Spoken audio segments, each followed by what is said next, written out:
Hi guys! For today's video ay samahan nyo naman akong i-makeover yung drawer namin. Hindi pala totally makeover kasi nga maayos pa naman yan at bagong-bago pa yung itsura. Bali, ang tinutukoy ko nga pala guys ay ang color blue na drawer. 5 years na nga din sa amin yung drawer na yan at saka nung nabili namin yan guys ay second hand na. Kahit nga maayos pa at bagong-bago pang itsura ng drawer na yan ay i-makeover natin. Pag napapatingin nga ako sa drawer na yan ay feeling ko talaga hindi na siya bilong dito sa bahay kubo namin. Charis! Siyempre, ano pa nga ba ang ating gagawin kundi i-wallpaper natin yarn? Light green nga yung napili kong kulay, tapos glossy siya, at saka may design siyang glitters. Para sa akin guys, panalo tong wallpaper na to at napakakapal, hindi siya napupunit. Sinukat ko nga muna bago ko guntingin at idikit. Kailangan ko nga ding pumatong sa upuan dahil ngayong drawer namin na yan ay papuntang langit na, Diyos mio. Dahil nga maliit lang tong space ng bahay namin, halos lahat ng gamit namin ay nakataas. Pagkatapos ko ang sukatin ay ginunting ko na din. Sinobrahan ko na nga din ng sukat para mapantay ko siya ng maayos. Unang dikit ko pa nga lang ay nahirapan na agad ako. Medyo mahirap nga siya dikitan kasi nga may design yung lalapatan ng wallpaper.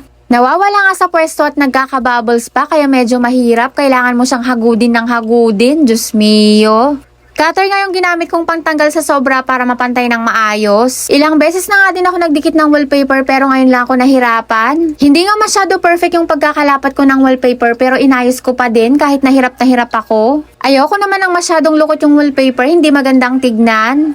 So ayun na nga guys, dito naman sa kabila yung sinukatan ko. Sa pagsukat naman ay hindi mahirap dahil nga hindi naman ganun kakapal yung nakaroll yung wallpaper. Halos kasukat nga lang ng kalahating pintuan ng drawer yung lapad ng wallpaper na yan. Kaya ang susukatin mo na lang talaga ay kung gaano kahaba yung ididikit mo.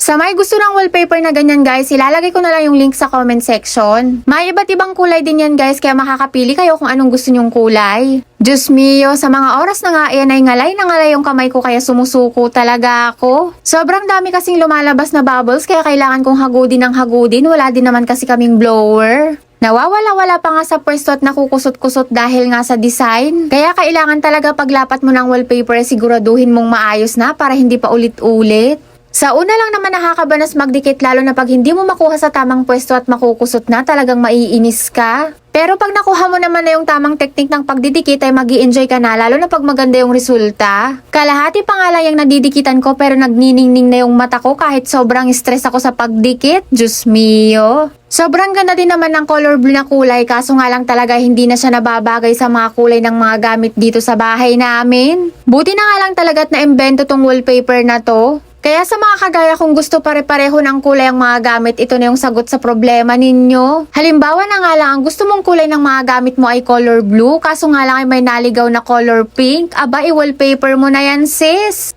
Habang nagvo-voice over nga ako at pinapanood ko yung sarili ko, parang ang dali-dali ng ginagawa ko pero sa totoo lang nahirapan talaga ako magdikit ng wallpaper niyan. Pag maiksi nga ang pasensya mo ay huwag kang magkakabit ng wallpaper na ganito at baka punitin mo lang. Ako nga dyan ay gigil na at gusto ko nang lamukusin na lang. Diyos mio. Buti na nga lang at na naig pa din yung haba ng pasensya ko dahil nakikita ko naman yung color green. Hindi ko ba alam kung bakit ang color green ang nagpapakalma sa akin at nagpapawala ng stress ko. High school pa nga lang ako noon, color green na talaga ang paborito kong kulay. Wala nga akong pinipiling kulay na green, basta color green gusto ko yan. Pero kung sa damit, ang madalas ko lang gamitin ay army green.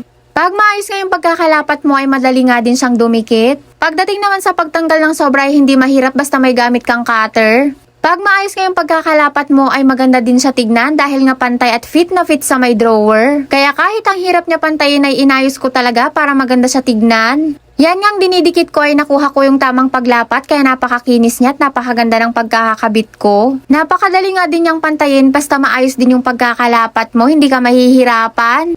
Pagkatapos ko ang madikitan yung dalawang pintuan na yung drawer naman sa baba yung sinunod ko. Bali pinantay ko na nga lang dyan sa baba at hindi ko na nilapatan yung design. Madali lang naman yan hilain or buksan kahit walang hawakan sa gitna. Kaya pinantay ko na lang din yung lapat para hindi na din ako mahirapan. Sa may hawakan pala ng dalawang pintuan ay nilapatan ko na lang din yan ng sticker tapos ginamitan ko ng cutter. Yung mga lining na white ay hindi ko na nilagyan para yan yung pinaka-combination niya sa color green. Yan pala yung itsura niya sa malapitan guys, parang may glitters yan kaso nga lang hindi masyado makita sa camera. Hindi nga masyadong perfect yung pagkakalagay ko ng wallpaper pero para sa akin ay pwede na din. Mas maganda nga din sana kung may blower at siguradong lapat na lapat yan. Basta ang alam ko lang ngayon ay in love ako sa kinabit ko na wallpaper dyan sa drawer namin. Diyos mio. So yun na nga guys, kung nakaabot ka hanggang dito sa dulo, sana nagustuhan mo. Yun lang muna guys for today's video. Agiya manak!